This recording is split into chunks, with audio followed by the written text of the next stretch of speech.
Whitefeather will be eligible for parole in about 49 years. Lance will be eligible for parole in 36 years. The couple has been ordered to pay $280,000 each in restitution to the victims. Whitefeather's attorney says they plan to file for an appeal. New tonight, Star Child Advocacy Center recently got a large grant for its center. The initial opportunity grant was issued by the West Virginia First Foundation. North Star got $720,000 to expand their center, which will allow them to help more children in our region.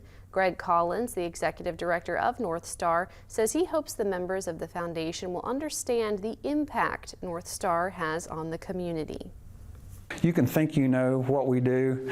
You really don't know until you set foot inside this center. And I think them coming here today, I can see the looks on the face where they're going to, you can tell that this is having an impact on each and every one of them.